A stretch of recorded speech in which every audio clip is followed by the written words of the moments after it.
So the men from N.S.R.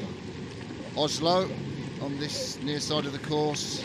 My goodness, they've had some close races this regatta, Mark.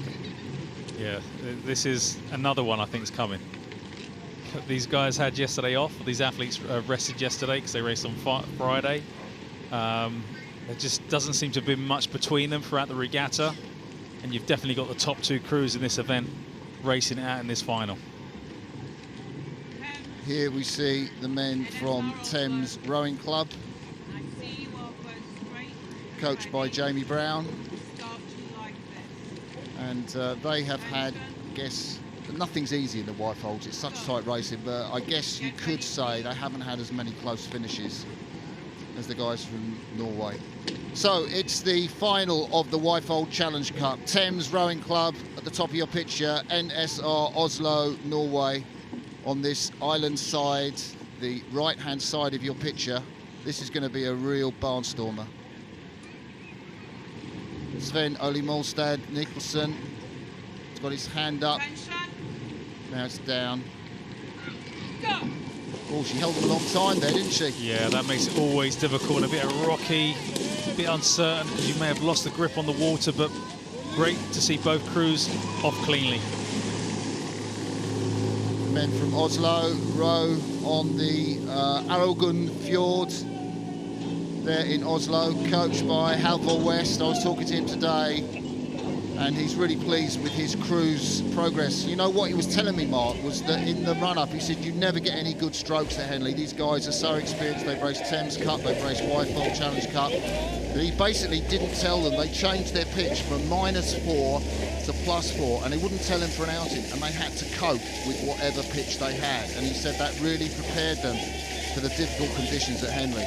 That's really impressive. I've never heard of someone doing that. So that's thinking outside the box here. That's really impressive because, yeah, at Henley is challenging. It's not just about your race. It's about the wash, the wind, all these things that go on around you and being able to deal with all those kind of the things you can't control. The Thames Rowing Club at the top of your picture, just edging out on Oslo, but this race is not done and dusted by any means. Oslo will want to stop that move. I think their legs are quite tired. Apparently, according to their coach, they did have a day's road trip yesterday out to the local Tesco, which I think is the first time they've been out. But he said it with a bit of a tongue in his cheek. That's like a 20-minute walk or something like that maximum. But yeah, that'd be interesting to see how both of those crews dealt with that day off of racing, because you know you get into a pattern or a rhythm, don't you, racing back-to-back days, and it's kind of strange to have that break. So Thames have obviously trying to capitalise on that by taking the early lead, taking control. I must say this has been a fantastic first quarter from the Thames crew to have a length lead over Oslo. Crew of their calibre at this stage of the race. Hugh Jones up in the bow seat, the men's captain, a Thames finalist back in 2017, rowed since 2015 for Thames Rowing Club, a loyal servant of the club, no doubt. Henry Lamb, also from Newcastle University. I think he's been to the Junior Worlds. In the three-seat, Finn Regan won the 40 last year in that Tideway Scullers crew. That was an amazing quad that won the 40 last year, that Tideway Scullers crew. And the former lightweight James Stevenson in the stroke seat at Thames. Furthest away from your picture, Thames on the right, N.S.R. Oslo on the left.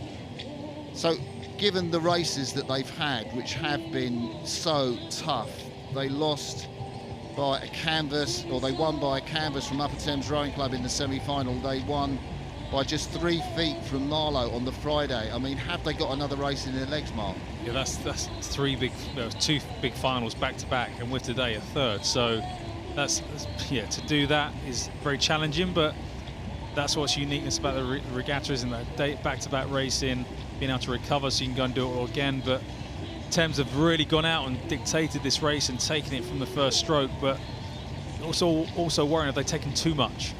But we'll see as we kind of move into the second half of the race. Well, the Oslo crew have always had a great second half of the race. They're going to need it now because this is a very strong Thames crew, anchored by that 19-year-old youngster Finn Regan. Thames steering across now. Is the umpire going to say anything, do you think, Mark? Maybe, because they still probably don't have enough water to be in that position, so it'd be interesting whether The umpire does tell them to move back to their station, but they're definitely moved into the middle of the river there. You can see that clearly there. The umpire, yep, flag just come up. It's Fiona Dennis there, the umpire of today's race. Yeah, might that be a little chink of light for the men from N.S.R. I have to say, barring accidents, I'm giving this race to the men from Thames Rowing Club. I just can't see N.S.R. Oslo coming back from that position with the races they've had. Going to be heartache for the Norwegians. They lost in the final of the Thames Challenge Cup. They lost in the final of the Wyfold Challenge Cup in recent years, 2019. Most recently, it's going to be heartache again for the Norwegians if nothing changes in this race. And it is about that. They've come through Fawley now.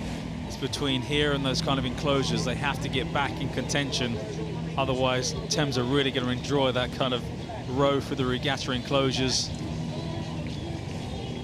There we see the Norwegians, Mats Zabrowski at stroke and Patrick Sture in that Thames Challenge Cup losing finalist day, as was Halvor Bjorklund in the 2 seats.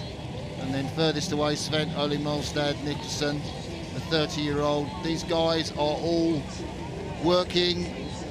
Zabrowski is a carpentry apprentice. Sture is an architect. Bjorklund is a medical doctor. They've only been able to row 5 hours a week. Their coach told me they hit their training very hard because Bjorksted's been on nights quite recently, so you know they've had to fit their training around him. And this is an impressive kind of first 1500 of the race, if you want to call it that. The way the Thames have gone out, and they just kept moving. Like, it's really impressive, and that kind of freshness that they've got over their competitors, potentially with the kind of tight racing that Oslo have had, is definitely paying dividends on the final today. So it looks like Thames Rowing Club are going to add another club win to their distinguished list of club wins over recent years. They are one of the top performing clubs in the country. Many young men and women, if they want to row, they go down to Thames Rowing Club on the embankment because they know they have Henley success. If you don't get into a final, then you'll get into a semi-final or a quarter-final. And hey, you may even get into a winning boat, Mark. It's impressive. They've had 2 wins already today. This is going to be their 3rd. Yeah, for a club to come to Henley, especially with the entries we've had this year. It's such a stacked entry. To still be that competitive in all those events is extremely impressive. Jones, Lamb, Reagan and Stevenson come down to the finish line. A look out for the commentary position. They have about 5 strokes left to go before they will celebrate. They have really been the better crew in this race. They've done the tired Oslo men. The Norwegians weren't really in it. Thames celebrate. They weren't to know that they would have such a comfortable victory in this race. It has been relatively comfortable. What a regatta these men from Oslo have had. Incredible racing they've given us. Wasn't to be today. And I think it's a tired Oslo crew that come over the line. I think that was just too many finals in 1 week. You know, we talk about the close racing they've had throughout the regatta.